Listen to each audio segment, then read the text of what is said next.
Hello and welcome back, and that is right. Today we're returning to the subject of surveillance with the Eufy S3 Pro 2 camera kit. Now, we've talked about the Eufy and eufyCam S3 series before here on the channel. I think it was spring last year, and this is their newer generation device. Enhanced camera quality, enhanced AI recognition built in there, and this was a camera unit that was supplied to me by them for review. This video is sponsored by them, but don't worry, I am still going to be going through what this camera can and more importantly can't do throughout the course of this. This is a 2 camera kit. Each one of them can go up to 4K. But I will say that 4K, although it's got 8 times zoom, and that's digital zoom, it only goes up to 15 frames per second, something I found kind of disappointing. But it is a 135-degree view and detection up to 40 feet. That detection thanks to a base-mounted radar system built in with standard PIR on each of the lenses on those cameras. Now, there is no storage in each of these individual cameras. It relies upon a base station there. The base station, which is connected into a local area network, communicates with its own Wi-Fi connection to each of these cameras. So there's no storage on the cameras, and the base system has 16 gig of storage, which frankly is a bit poor, but it can be scaled up significantly via a SATA connected drive to 16 TB. There's also optional cloud services, which I'm probably not going to use realistically. The whole reason I would buy this is to get away from cloud. But I would say that the build of these cameras felt pretty darn good, and it arrived with a solar panel based on each camera, as well as an additional solar mount, so you can get additional power fed via USB-C connectivity, and each camera is IP67 rated. There's also support of home automation and home assistants such as Apple, their own home compatibility, and of course you've got Google Assistant and the Amazon One Alexa as well. I mean, we've got to talk about it. $499 for the camera kit, and it's got the 2 cameras, great, which retail for about $229 each, but it has to be said that that's without any extra storage inside. So this thing really better impress in terms of the hardware front, because that's not a small price to pay even for a comprehensive AI NVR. Another concern I think a lot of users that are moving away from cloud subscription cameras that are going to want to know about this device is local access. That is to say, to have the device set up with no remote access. And I will say, with the exception of a few caveats, you can definitely run this system offline. What do I mean by that? Well, you can, for example, set up the device for the first time, and from there have it connected to the router that the same, your mobile device is on, and utilizing their mobile app to access the live feed. You can also access the recordings.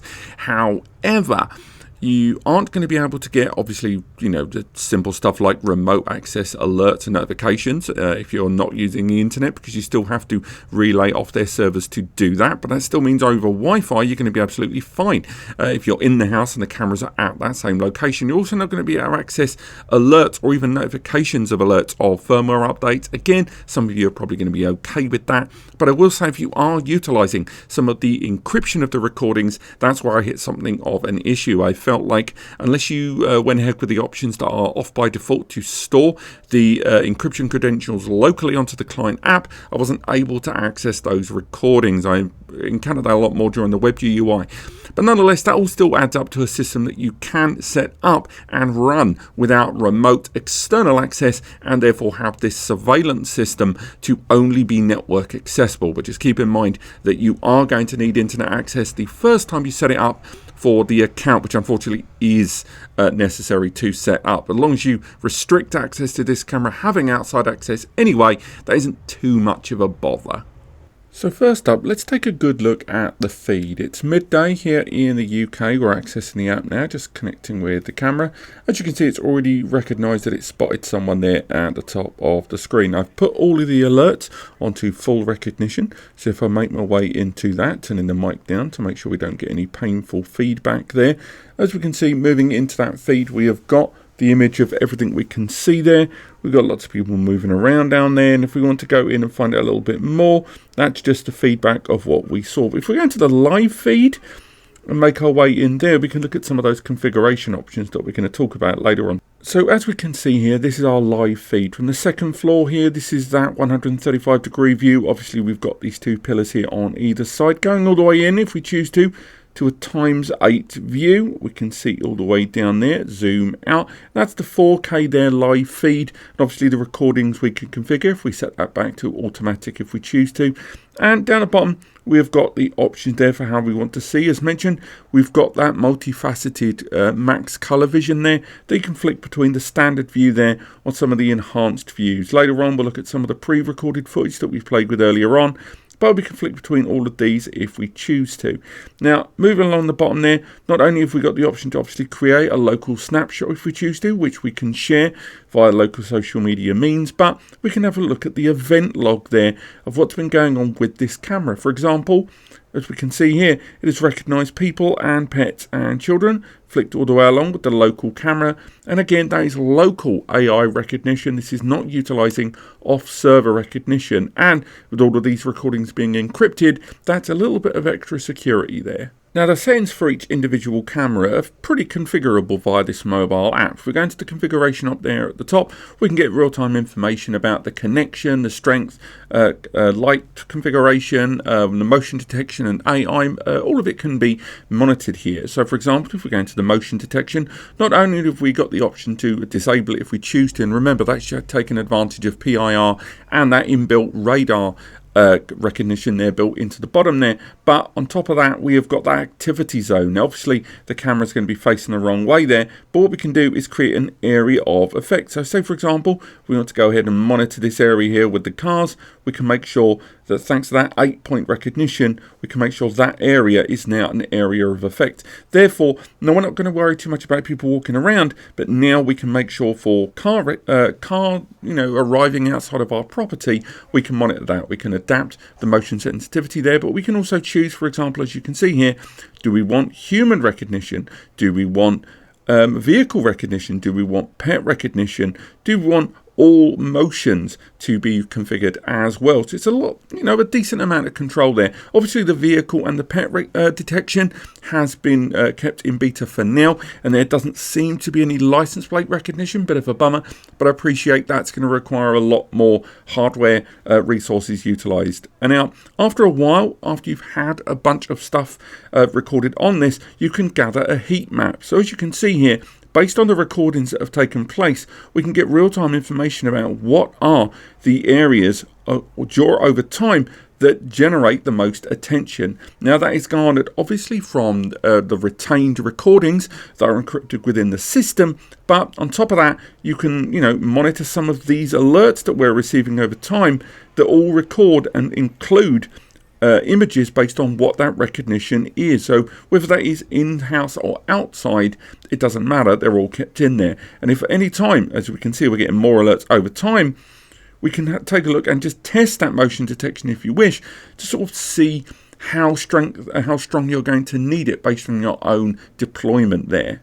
Talking about your own personal deployment, of course, we can talk about the video settings here. Now, again, you can apply watermarks. You can't apply your own uploaded PNG at the moment, which is a bit of a bummer there. But what you can do is make your way in and apply their own timestamp. They've got a few different options you could configure. You can also choose what that streaming quality is that we've already seen and have it preset to either maximize the available bandwidth or not. On top of that, you can change what you want the output recording quality to be. So if you want to think about the amount of space you're retaining and make the most of, enhanced compression, such as HEVC, which this does support alongside 8.264, you can include those. But on top of that, when it comes to the night vision modes, we've already talked about that. With that color system, that MaxColour Vision, you can go ahead and choose which one you want to utilize. So do you want this to react to nighttime mode to be more visible as daytime? You can set that up as the default output, and therefore when you're getting overnight alerts, you can make sure the camera is already preset to the color configuration that you're going to need. And if you are concerned about stuff on your feed that you may need to share, to authorities or even just to family members, but you're worried about privacy zones, you can go ahead and create privacy zones just like we did for those alert areas. So for example, say these windows up the top here, and you don't have, unfortunately, the 8 points from earlier on, but say I wanted to make sure these windows were not included in any of my alerts, I can do that, and boom, I've applied that there. I do wish I had that 8-point configuration and control there, but it's nicer to have it than not have it at all. When it comes to the onboard spotlight, we can configure the brightness pretty easily there, and on top of that you can change a lot of the power management settings, because obviously this is a camera that's going to be on for a great deal of time, 365, let's be honest, all year. Now you got the two combined solar components, whether you want to utilize the external USB-C connected solar panel or the onboard solar panel that the system arrives with. The camera has a 13,000 milliamp battery internally, with an average use of between 100 to 200 milliamps per day. Luckily, you can, their average is between 450 and 900 milliamps possible per day via those solar means into the system. So it's a huge difference in terms of how much power is going to be collected versus the estimated utilization of the camera for average day-to-day alerts. But if you're still concerned about how much power is being consumed, you can either switch between optimal recognition or optimal battery life, or go ahead and create your very own customized recording setup, making sure that you can adapt what's the more prioritous surveillance setup for your needs in this rig.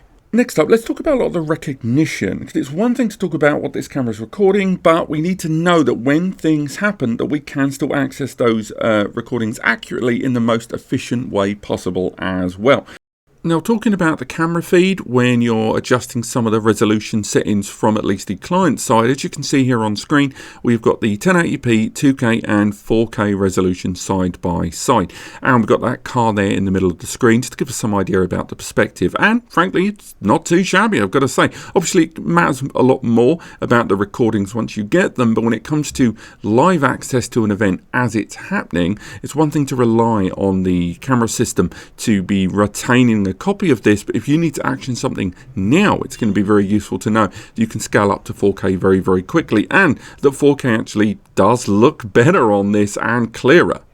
Because of the architecture of this camera kit, where the cameras are taking advantage of the edge processing there with that MaxColour Vision for night vision like we're seeing here, but I'm accessing the base station in order to access the recordings, the result is that we got some real good fidelity here when accessing these 4K recordings from overnight. And unlike a lot of cameras that if I was trying to flick between all of these feeds manually, what we're seeing here is this isn't a file being accessed locally on my phone. This is via an encrypted file that's being streamed to me. I have the ability to scroll through all of these person and vehicle alerts over time, and taking advantage of a much better color palette built into the camera lens, therefore ensuring a much more efficient output of these recordings over time, and still allowing me to browse them clearly and efficiently and flick between any of these alerts whenever I need them. And when it comes to protecting these recordings from those who you don't want to be able to access them, you've got numerous methodologies in place. Number one, you can take advantage of a lot of the client-side stuff that your phone might have, such as fingerprint protection there. But knowing that the camera is going to capture these recordings and store them well is only half of the problem. Let's face it, accessing your recordings and securely accessing them is going to be very important. We already mentioned earlier on about encryption. So for example, if we go into the control center there, we can choose video encryption to always be on or only partially on. But moreover, you can choose whether you want the end-to-end encryption to only be accessible via those authorized devices. That includes creating authentication keys on the client side. So for example, you can choose to create a manual encryption that eufy themselves cannot access. Moreover, you can choose, if you wish, if you're using smart homes, to integrate this system with your own smart home appliances. So that means their own levels of encryption and password or two-factor authentication will all be built in. So again, whether you've already got smart home built into your home or business environment from Apple Home, the latest one they've added to this system, as well as existing Alexa and Google's smart home assistants, you can add those in. And from your mobile device, not only have you got that option to store the local encryption key, but on top of that, you can enable two-factor authentication if you choose to. You can take advantage of your own device's fingerprint locking there. And with hopefully adding facial recognition as well, I think that could lock things up significantly. And if you do want to access the device on a local browser rather than installing an application, you can do that. But if you do want to utilize that, and again, the web portal isn't great, I'll be honest. If you do want to grant access to that, you can do. There is no way to give permanent access, but what this means is if you need to access the cameras via the web browser, you can grant temporary access outside of the application if you choose to, and generating a safety pin, which again you can kill at any time, but also ensure that it's only valid for a small period. And for those that want to integrate a NAS server into their surveillance setup, but just as a targeted storage, you can take advantage of that. So for example, if you want to go into the general settings there, you can go ahead and not only take advantage of the localized storage of the system, if you want to have a backup of that storage, you can go ahead and set up a NAS connected via RTSP, and then from there, connect that NAS, which frankly most NAS devices do support RTSP, and allow you to add the local IP, which has to be static, so that's a 192 on the same local area network, and you can connect the two together, thereby offloading recordings periodically from this surveillance system onto a connected NAS, even a very basic affordable one, and give you a second stage backup. And why would you want a second stage backup? Well, nice and simple. If someone comes along to steal your device, steal your cameras. Indeed, the cameras themselves have got an anti-theft detection, which means that if the cameras have been shifted from position, you can get alerts that the camera is being tampered with or completely removed.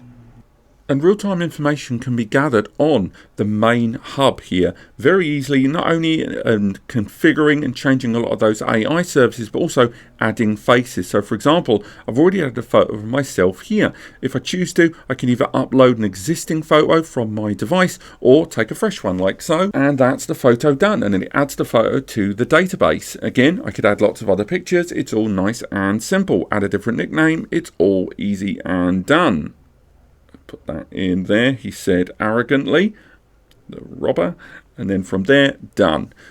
And it's that easy to add them. And again, you can go ahead if you choose to just upload photos from your own device right now. So for example, if I take a picture of someone here, let's find a picture here, just some friends, it recognizes 3 faces and will upload them. Of course, as it uploads them one by one, it will double check that they do meet with the AI's own recognition parameters, but you can add people very, very easily there. And of course, you can monitor that storage very easily. And again, there isn't a huge number of options here, but again, whether you want to install new SATA-based media in that available slot, whether it is that you want to put in a new drive, an existing drive, or expand and swap out into a new one and keep the other one as cold storage, there's a lot of different options open to you here in what you can do with the internal storage, not just slam in a drive and when it gets filled up, have to overwrite it. And don't forget, you can still offload onto the NAS, or if you choose to, you can go ahead and create a cloud backup. But do keep in mind, you can't take advantage of third-party cloud services. You can only use their own cloud services, which I know for a number of you are not going to be as desirable.